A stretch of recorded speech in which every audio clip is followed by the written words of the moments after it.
अस्सलाम वालेकुम everyone, I hope you all are doing good.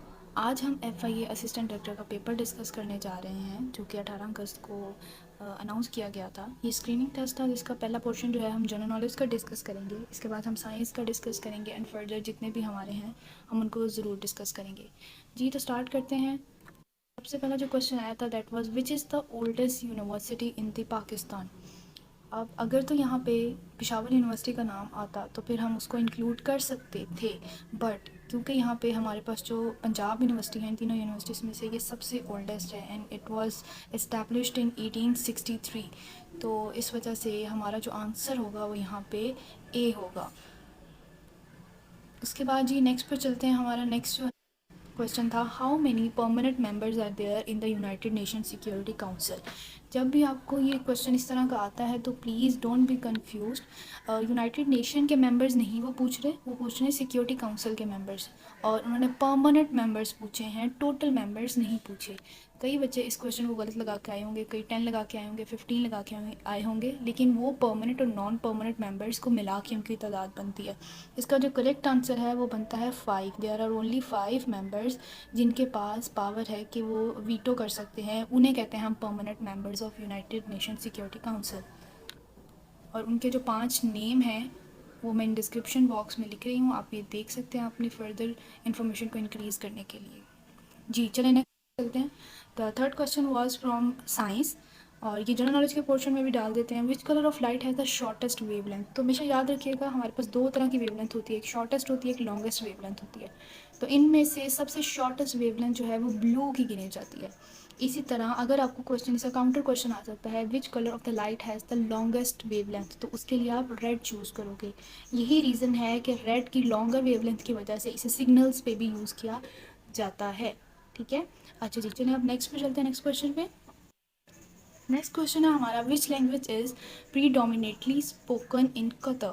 Qatar में जो है लैंग्वेजेस वहाँ पे ऑफिशियल लैंग्वेज नहीं है, ये सिर्फ उन्होंने पूछा है कि अक्सरियत में कौन सी लैंग्वेज जो है वो बोली जाती है, तो वहाँ पे अरेबिक लैंग्वेज जो है वो अक्सरियत में बोली जाती है।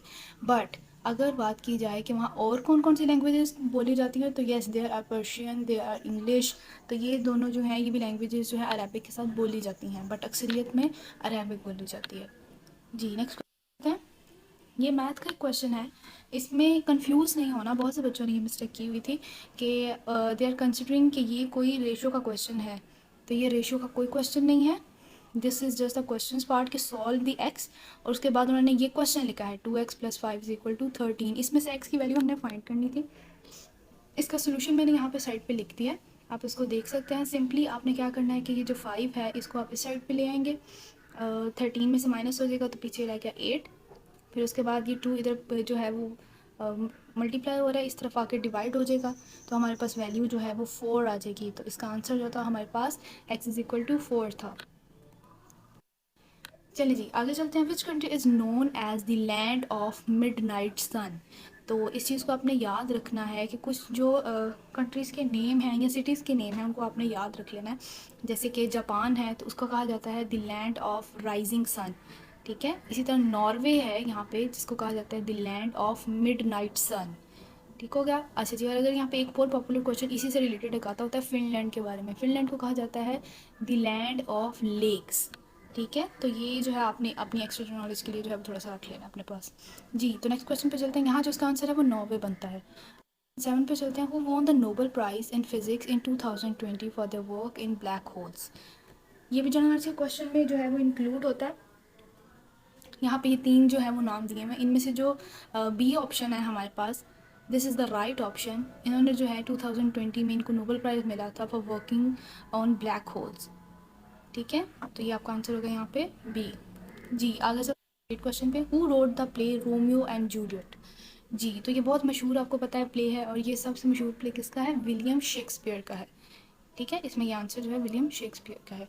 जब आपने विलियम शेक्सपियर की ये वाली देख रहे हैं, जैसे ये बुक आई हुई है इनकी, इसी तरह और भी इनकी जो कुछ बुक्स हैं उनके बाद जो मशहूर मशहूर बुक्स हैं उनके आपने नेम याद कर लेना, क्योंकि एक क्वेश्चन जो है वो बुक का जनरल नॉलेज में से ज़रूर आता है।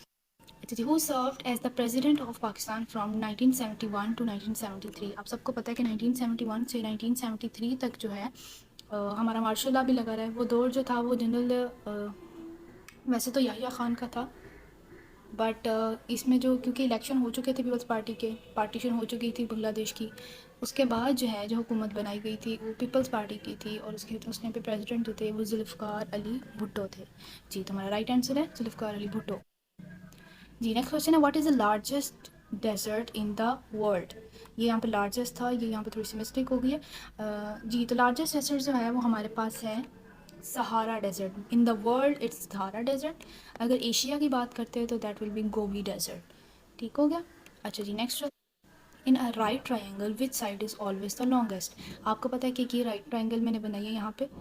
इसके ये 3 पार्ट्स होते हैं, एक को हम हाइपोटेनस बोलते हैं, इसको हम बेस बोलते हैं, और ये हमारा राइट एंगल होता है। इट मीन्स कि हमने ये देखना है कि इनमें से सबसे लॉन्गेस्ट जो है वो लेंथ किसकी होती है।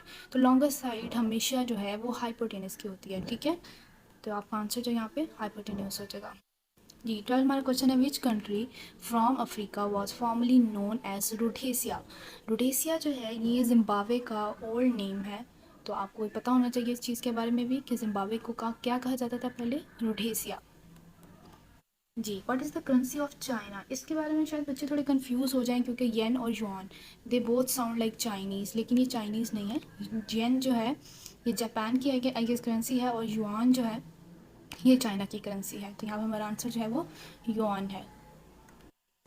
जी, थैंक यू फॉर वॉचिंग।